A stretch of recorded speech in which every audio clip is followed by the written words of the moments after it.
Hi world, it's about 1 p.m. and it's Tuesday the 28th of November. Mercury in the sky is slowing down really fast now. Right to this morning, just a few hours ago, Mercury made the first of 3 conjunctions with Saturn. Mercury is now going to be on and off conjunct Saturn over the coming month or month and a half during its retrograde dance. Mercury will go retrograde this Sunday. Yes, I think this Sunday or this Monday, on the 3rd anyway, at about 7:30 in the morning, just a few hours before the full moon. But this current Mercury retrograde is being characterised by having its conjunction to Saturn. So let's look at this. Mercury is the way we read, write, think, speak and move. It's the communication we have with ourselves mentally. It's the communication we have with other verbally, through text, phone call, email, letter, speech. And it's the communication we have with the world through socialising, travelling, partying, interacting. Saturn deals with structure and order and boundary. He makes us work hard. But he also says that those people that do work hard and that do things the hard way and don't take shortcuts and get things done slowly, properly and steadily do become successful through the results of their own hard work, often later in life. Saturn is indeed old father time. Mercury and Saturn are actually quite comfortable together because Mercury has no gender. It's the only planet that is seen as androgynous.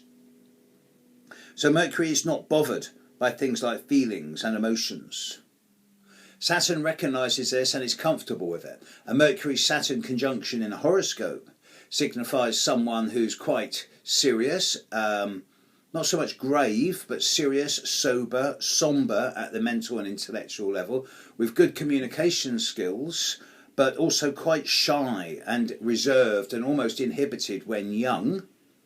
But at the same time, it gives a strong mind and the ability to make yes, no, black, white decisions, and it means you keep your marbles and your mobility till the day you die. There's no Alzheimer's or dementia with a Mercury conjunct Saturn. With Mercury conjunct Saturn in Sagittarius, Sagittarius is the sign of truth. It deals with higher education, religion, philosophy, truth, things like this, and with Mercury in Sagittarius is not that comfortable because Mercury rules the opposite sign of Gemini. Mercury deals with the intricacies of communication, the details, the logic, the rationality and analysis, whereas Sagittarius sees the bigger picture, the philosophy, the idealism. Saturn is also not that comfortable in Sagittarius because Saturn deals with structure, form and order, whereas Sagittarius deals with more the philosophy of structure and form. Saturn's much more comfortable in the next door sign of Capricorn, which it's shortly about to move into.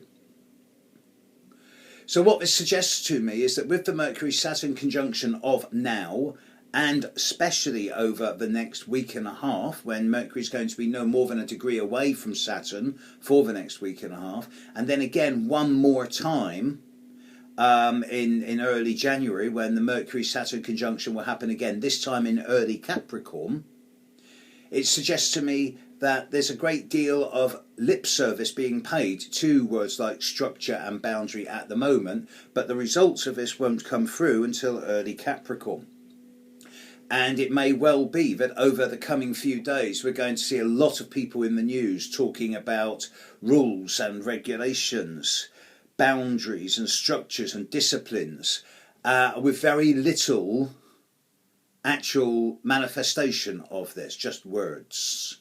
So I'm advising people not to buy into much of the, not so much hype and spin, but more of the let's be polite, bovine scatology that's going around in the news at the moment. There's a lot of spin going on just underneath the surface, and I'm being cautious around what we say, what we believe. Let's put it that way. Once the Mercury-Saturn conjunction has moved into Capricorn, and Saturn's going to be moving into Capricorn within the next 4 weeks, different story. Then we're going to start seeing things happening. And next year, I'm already doing some of the forecasts for next year. Next year, with Saturn and Pluto in Capricorn, with Uranus moving into Taurus next year, with Jupiter in Scorpio and Neptune in Pisces, there's such a shift towards the earth and water, towards the feminine, that next year is going to be very, very different to any of the last 5, 6, 7 years. And personally, I can't wait.